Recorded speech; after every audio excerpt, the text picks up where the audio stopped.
नमस्कार शेतकरी बांधवांनो, ॲग्री सोल्युशन ह्या आपल्या यूट्यूब चॅनलवर आपलं सहर्ष स्वागत आहे.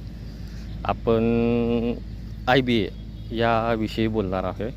हे एक प्रकारचं हार्मोन आहे, जेणेकरून हे मुळी वाढीसाठी काम करतं.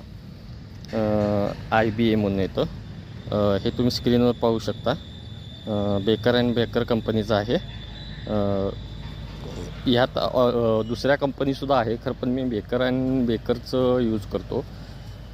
इंडोल ब्युटेरिक ॲसिड म्हणून येतं. हे मूळ वाढीसाठी एकदम बेस्ट रिझल्ट आहे ह्युमिक ॲसिडपेक्षा, असं मला तरी वाटते, कारण रिझल्ट मला तरी चांगला आलेला आहे.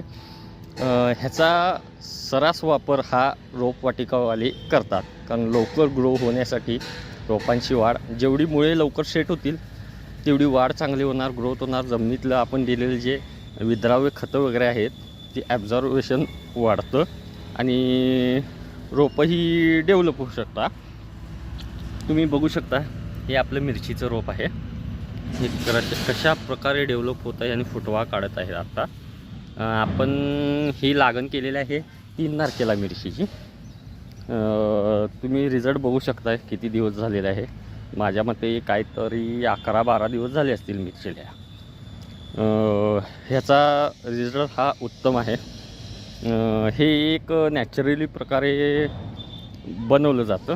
झाडांच्या वाढीतून ते जे सेल्स किंवा काय हार्मोन्स असतात ते काढून हे तयार केलं जातं. ह्याचं एकरी तुम्ही वापरू शकता 3 ते 4 ग्रॅम वापरू शकता. आणि हे जे आहे हार्मोन ते तुम्ही डायरेक्ट ड्रिंचिंग किंवा ड्रिपद्वारे सोडू शकता. हे डायरेक्ट तुम्ही पाण्यात मिक्स केलं तर काहीसुद्धा रिझल्ट येणार नाही. त्यासाठी तुम्हाला सॉल्वंट वापरावं लागेल, अल्कोहोल युक्त असं कुठलंही, आणि ते मिक्स करून तुम्ही पाण्यात सगळं एकत्र तयार करून हे ड्रिंचिंग किंवा ड्रिपद्वारे देऊ शकता. ह्याचा रिझल्ट उत्तम आहे. तरी आजचा व्हिडिओ कसा वाटला सर्वांनी सांगा. शेअर, लाईक आणि सबस्क्राईब करायला विसरू नका आपल्या चॅनलला.